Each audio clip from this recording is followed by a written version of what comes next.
on Taiwan Talk this week. I use the KMT as my party, just like I put on the jersey of the Lakers. But it doesn't mean I'm old. Keelung legislator Jonathan Lin may be from a legacy political family. He is the son of former Keelung Mayor Lin Shumu, but his career was never meant to take him into the Legislative Yuan. In fact, this academic's political journey within the opposition KMT began in an unusual way, at the urging of former students who had been involved in Taiwan's sunflower movement. But before we get started, if you're interested in being part of the conversation around Taiwan Talk, be a sponsor. Drop us a line at social media at icrt.com.tw. While I was teaching in Ocean University, and I was discussing some policy with my students in college, and they happened to participate that sunflower protest. Did they? Yes. Actually, one of the students that I'm going to meet after this interview, he asked me once that can I go back to the Chunxian Lou, which is one of the conference rooms that when they broke in, that's what he said. Really? Okay. But last time it was unlawfully broken. This time He's is being invited by me. So Okay. he said that, well, son, I think, why don't you think about running for politics? I said, my family was doing politics, and I think that journey was ended when my mom left the office, and I know how hard it is to run for politics. But he said something that's quite interesting. He said to me that, well, if you don't run for office, who can speak for us? Now it's like 30-ish, 33, I think, 33, 34. Because at least you can speak in our language. At least you can speak in our tone. At least you can listen to us. At least you can represent us within the system. If people like you don't run for politics, does that mean every 4 years or every 8 years we have to get back on the street and start another protest or riot to show the government, the system, that what this generation really wants?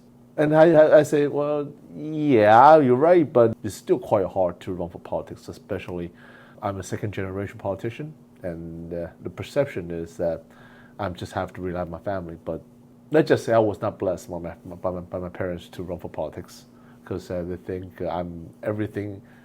What I do right now is everything against their traditional belief, but I survived, so now they cannot say much. That's a real case. That's why, and that's a real case. And people like him, now he left the office, but he opened another company of his own. And people like him, I think that being in the politics and being a politician, the reason why I'm here is to, instead of just shout outside the system, why don't I give myself a chance to be inside of the system and try to make things different instead of just bragging about it. Got two follow-up questions to that. Sure, please. The first one is, you say that your students were in the sunflower movement. Yes, You're sunflower protest. But you're representing the KMT. Yes, and that's the funny thing is, he said, well, I was actually running for a campaign as a city councilman. All of them say that, so we're not going to join the KMT. We are in this to help you, not join the KMT. I said, fine.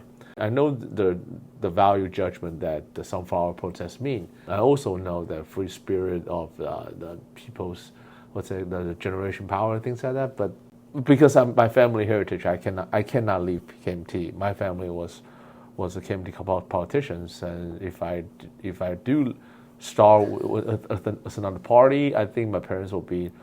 Well, will not be in big trouble, but I think they'll be it will somehow feel confused and troublesome. So it's a legacy. You're in this party because of a legacy. You can say legacy. I think it's just more of a, because my parents do so that's why I'm in KMT. KMT has a lot of bad habits, but some of the people, like Zhiqiang, Qiaoxin, I think they are quite fine. There are some good people, smart people, genuine people, but KMT itself is such an old system, so there are problems. But I think it's up to our generation try to modify it. I won't say change it. It's too difficult. Fix from the inside. I won't say fix, I say modify. Modify from the Because inside. something is difficult to fix. It lingers to the traditional value of the Chinese race. So it's difficult, or East Asian race. So it's difficult to fix or change.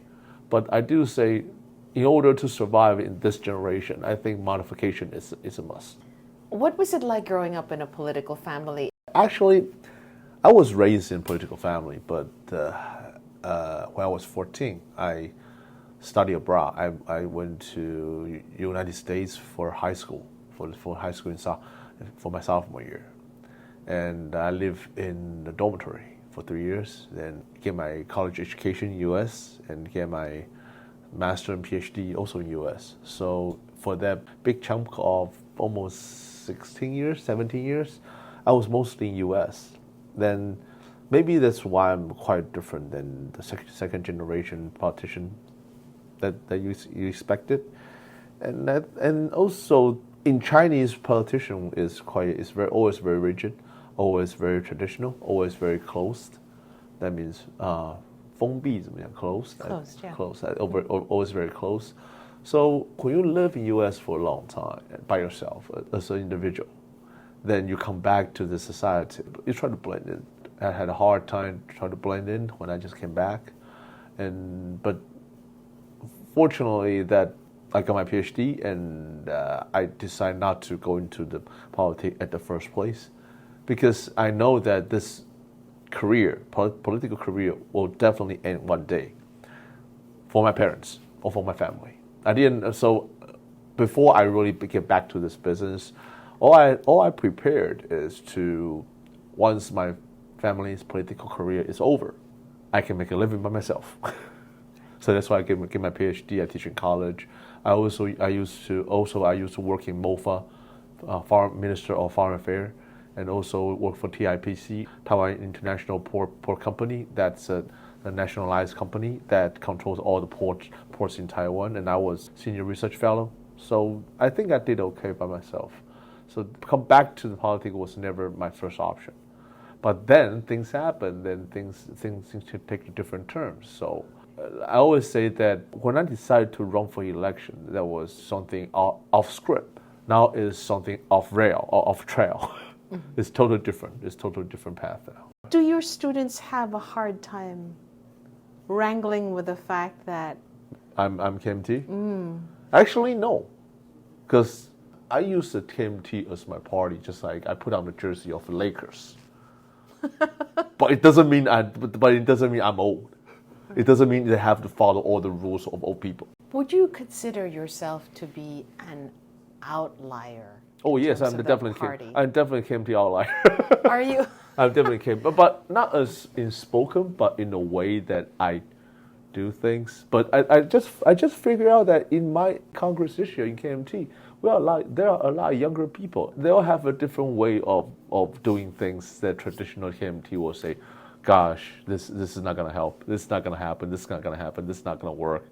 But then bunch of us, I think we all find our way. I consider myself an outlier because I always believe that if this, the worst thing that can happen to any industry is you don't change, and everything changes. Though politics is a traditional industry, but if we still always depending on the experience, one day we're going to be obsolete.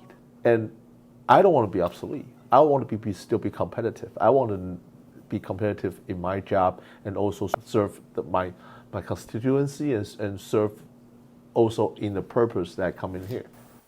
You were listening to lawmaker Jonathan Lin, and that does it for this week's edition of Taiwan Talk. If parts of this episode caught your interest, you can catch this and past episodes of Taiwan Talk on Spotify, Apple Podcasts, or wherever you download your podcasts. I'm Hope Go. Thank you for tuning in.